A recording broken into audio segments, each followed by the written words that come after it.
amigo vascaíno. Um bom dia, um bom começo de tarde, um feliz ano novo. Que Deus possa abençoar você, a sua família. E mais um vídeo para a gente expor os principais assuntos do noticiário esportivo do Vasco da Gama.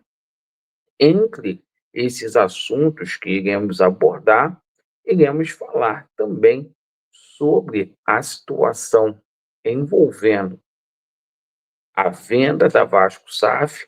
Houve uma reunião entre Vasco da Gama e o Marinatti. A gente vai dar a nossa opinião com relação a isso. E a gente também vai falar muito aqui sobre a situação de contratação no Vasco da Gama, porque o Vasco formalizou uma proposta aí para um atacante, para um zagueiro, e coloquem muito a atenção no nosso vídeo. Perfeito? Bom, peço a você que não é inscrito aqui no nosso canal para se inscrever, tá? Deixe o seu like ou o seu dislike, ative o sininho. 2025 vai ser um ano repleto aí de novidades no nosso canal.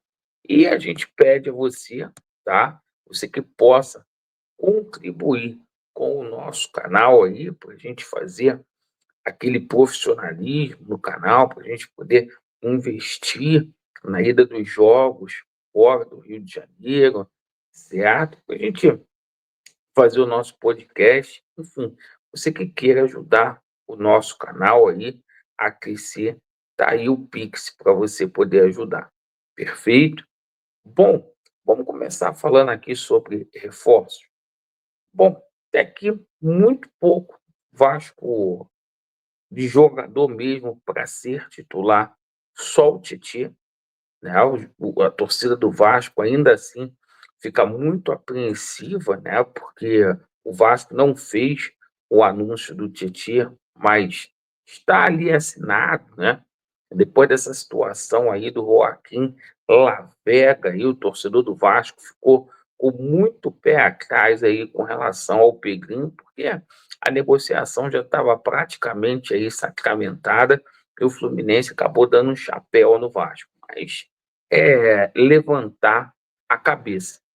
Diante dessa situação, os jogadores que foram contratados aí, como o Daniel Fusato, o Lucas Oliveira, o outro Lucas e o Titi vão se apresentar ali no dia 6, né? Esses jogadores devem integrar a equipe do Vasco da Gama aí já para o Campeonato Carioca. Mas com relação à situação a reforços, né? A gente tomou conhecimento ontem, através do jornalista Flávio Dias, que o Vasco formalizou uma proposta aí, oficial pelo zagueiro Balbuena, né? Os russos fazendo jogo duro ali para liberar o Balbuena, né? Mas, ao mesmo tempo, os russos sabem aí do Dínamo, sabem que se não liberar agora o jogador Balbuena, terá que liberá-lo aí de graça, né, no meio do ano. Jogador que tem contrato aí terminando agora, em junho de 2025, e o Vasco faz ali uma negociação que visa simplesmente a paciência, né? O Vasco conta com a paciência nessa situação, porque conforme o tempo vai passando e o Balbuena não é negociado, o time lá da Rússia fica contra a parede. Lembrando que ele pode assinar um pré-contrato já com qualquer equipe no Brasil ou fora do Brasil, por ter 6 meses aí, um contrato por se encerrar. A gente fala aqui sobre a situação também do jogador Wanderson, lá do Internacional.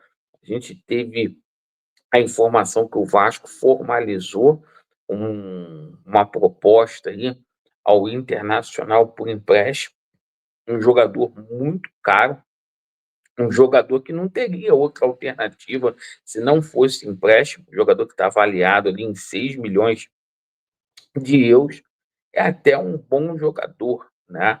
Mas situação é, o Inter aceitará essa proposta aí por empréstimo?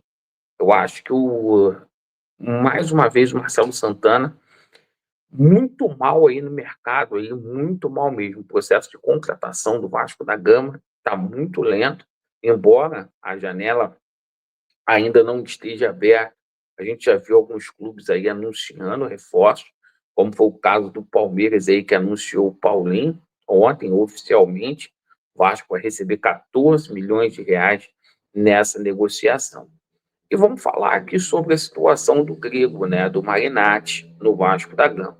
Ontem a gente teve uma informação que houve uma reunião entre Vasco da Gama e o Marinatti, tá? Que a negociação dele com o São Paulo nada tem a ver com o fato dele vir aqui para o Vasco, porque ele não está fazendo a compra da base do São Paulo, está investindo lá na base do São Paulo. E houve um encontro aí entre a diretoria do Vasco e o Marinatti. O desejo do Marinatti de comprar a Vasco SAF continua aí intacto, inclusive o processo de due diligence está em fase final aí para que venha a ser feita uma proposta, certo? Então, assim, na mão do Peglin, a gente sabe, pessoal, que essa situação não dá para ficar. Não dá. A gente está vendo aí como que está o processo de contratação no Vasco da Gama, processo muito lento, muita falta de transparência. O Vasco perdendo o jogador para Fluminense, o Vasco também perdeu o Tiquinho Soares para o Santos, e a gente precisa de um investidor para a gente não passar raiva aí no próximo ano, com toda certeza. Perfeito? Então a gente ficaria no aguardo aí do Marinatti e aquilo, né? A torcida do Vasco vai ficar incrédula mesmo, porque é porrada atrás de porrada. Perfeito? É essa a situação. Agradeço aí pela sua atenção. Vasco neles, a verdade prevalecerá. E quem quiser ajudar o nosso canal aí, fica à vontade para poder ajudar, tá? Abençoe aí o nosso canal. Obrigado. Vasco neles e a verdade prevalecerá. Valeu.